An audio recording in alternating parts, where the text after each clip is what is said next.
घोषणा की थी, आज वह स्वयं रथ को वासुदेव के घर तक चलाकर ले जाएंगे। कंस ने रथ की लगाम अपने हाथ में ले ली और रथ चलाने लग गया। शंख और ढोल ताशे से विदाई शुरू हुई। सारा मथुरा आनंद से विभोर था, पर अचानक इस प्रसन्नता पर मानो विराम लग गया। आसमान में अचानक बादल घेर आए, बिजली चमकने लग गई और स्वर्ग से आकाशवाणी हुई, हे मूर्ख कंस, सावधान हो जाओ। देवकी का 8वां पुत्र ही तुम्हारी हत्या का कारण बनेगा। हम तत्काल वासुदेव की हत्या कर इस आकाशवाणी को असत्य सिद्ध कर देंगे। नहीं, हे भ्राता कंस, तुम ये क्या कर रहे हो? आखिर मैं तुम्हारी बहन हूँ। तुमने सुना नहीं, अपने प्राणों की रक्षा के लिए मुझे वासुदेव की हत्या करनी ही होगी। हे भ्राता कंस, तुम बहुत बड़े राजा हो। अपनी बहन के पति के मृत्यु का पाप अपने सिर मत लो।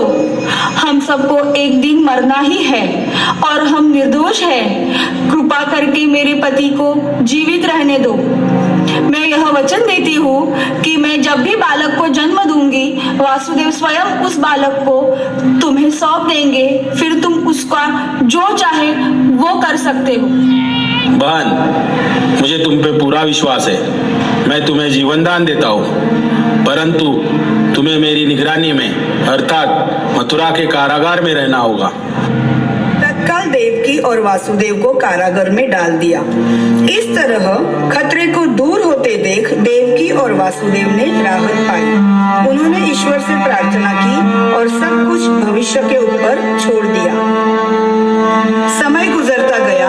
आखिर वो दिन आ गया जब देवकी ने अपने पहले पुत्र को जन्म दिया। पहरेदार ने कंस को बच्चे के जन्म के बारे में सूचित किया। महाराज, देवकी ने अपने प्रथम संतान को जन्म दे दिया है। हा हा हा हा, तुम जाओ, हम स्वयं कारागार में आ रहे। कंस के आते ही वासुदेव ने अपने पुत्र को कंस के हाथों में सौंप दिया। हे कंस, देवकी के वचन के अनुसार मैं मेरे प्रथम संतान को तुम्हें देने आया हूँ। तुम्हारे इस शिशु को मुझे दे दो। भयभीत देवकी और वासुदेव के सामने ही कंस ने उस शिशु को मार दिया और ऐसे ही वह हर बालक की हत्या करता गया। देवकी और वासुदेव की पीड़ा में मानो कोई अंत ही नहीं था। अंततः इस अंधकार का अंत होने का समय होने लगा। आसमान प्रकाशमय होने लगा। इस बात का संकेत था कि भगवान का धरती पर जन्म लेने का समय निकट है। जैसे ही इस शिशु का जन्म होता है, मुझे इसकी सूचना दो। जो आज्ञा महाराज। धरती माता भगवान के स्वागत के लिए व्याकुल थी। भगवान के आगमन होने से मानो सारी प्रकृति प्रसन्न थी। अंततः वह शुभ क्षण आ ही गया। बाहर घना अंधेरा था और घनघोर वर्षा हो रही थी। ऐसे में भगवान ने धरती पर अवतार ले लिया। देवकी को 8वें पुत्र रत्न की प्राप्ति हुई। देवकी और वासुदेव बहुत प्रसन्न हुए। कृष्ण पक्ष की अष्टमी, अर्धरात्रि बुधवार, कारागृह में कंस की भयो कृष्ण अवतार, भयो कृष्ण अवतार। हे प्रभु, अपने पृथ्वी की रक्षा हेतु ये जन्म लिया है, पर आपके जन्म का समाचार मिलते ही आपकी हत्या करने आ जाएगा। हे प्रभु, आप हमारी रक्षा करो। उस दुष्ट कंस की दृष्टि आप पर नहीं पड़नी चाहिए।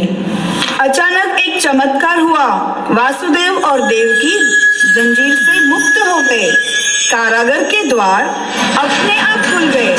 वहां के पहरेदार गहरी निद्रा में सो गए और ऐसे समय वासुदेव बालक कृष्ण को एक टोकरी में लेकर नंद के घर चल पड़े।